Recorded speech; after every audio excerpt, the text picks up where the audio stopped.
All right, here's the Winter Olympics in terms of Wedge's paradigm. This is just the beginning. But I had said about Wedge's paradigm, it is a different way of looking at the world. It is a paradigm. It's a way of organizing thought. And it is so different because Wedge's paradigm follows the flow of energy degradation. If you've read through it, I mean, I don't want to say it again, but the unit of measure, which that is most convenient for me to use, is kilocalories, 1,000 calories. And a donut, I don't know if a donut, let's say a honey glazed donut might have 500 calories, 400. Let's say it has 300 calories. Well, if you ate a dozen donuts, that would give you over 4 kilocalories. And with that kind of energy, that could be used by a human, a snowboarder, to climb up the mountain and then ride down and then climb up again. If you're really fit, a fantastic athlete, such a snowboarder might be able to do it 3 times, maybe 4 times in a day.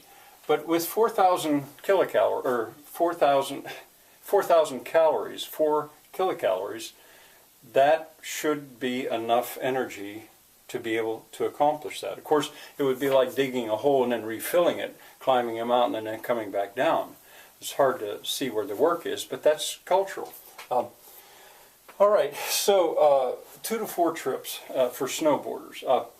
And now, since Wedge's paradigm doesn't really think about money as currency, but rather kilocalories, what if a quota were put on an athlete of, say, 10 million kilocalories per athlete?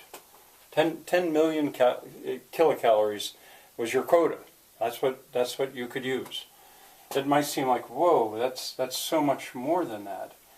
But if the infrastructure were taken off the top, all the diesel fuel, all the gasoline used to construct that site, and the buildings, if that were taken right off the top, as an example, sending that torch into space, in the first 5 seconds of that blast off into space, I can't begin to calculate how many kilocalories were used just for that, and why. I mean, as a show.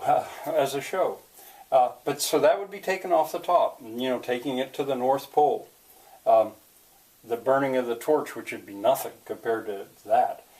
So that's taken off the top. Now the transportation. I saw a story here in the United States about one athlete from the Midwest. The family wanted to go and see him or her perform, and the community was coming together, and they thought it would take about $40,000 for them to go to the Winter Olympics and stay there and watch it. Well, that's money. But let's say that transportation were taken as a percent of the kilocalories used in the flight across the Atlantic or whatever. So that would be taken out of this 10 million. Housing, the heat, taken out of the 10 million. The equipment, I don't want to be too cynical about the Winter Olympics, but to be honest, it's about the healthy. Those athletes do unbelievable things, yes, but it's also about the wealthy. People who have enough money to indulge in those sports. I find it's about the footwear industry and the garment industry, as much or even more than the athleticism of those fabulous athletes. And for this 10 million kilocalories, that's not going to count all the years of practice, which involved getting in a car and driving to the ski slopes or driving to the ice arena with its artificial ice, artificial snow. About the time that they began to make snow artificially, well, it was already before that I began to lose my interest in skiing as a sport. And now this is going to sound really dumb, I suppose, in a way, but when you think about the original Olympics, 650 BC Greece or something, I understand that the Summer Olympics, they were performed naked, probably barefoot. You contrast that to the Winter Olympics. Imagine that, naked and barefoot. You know, figure skating just wouldn't be the same, I don't think.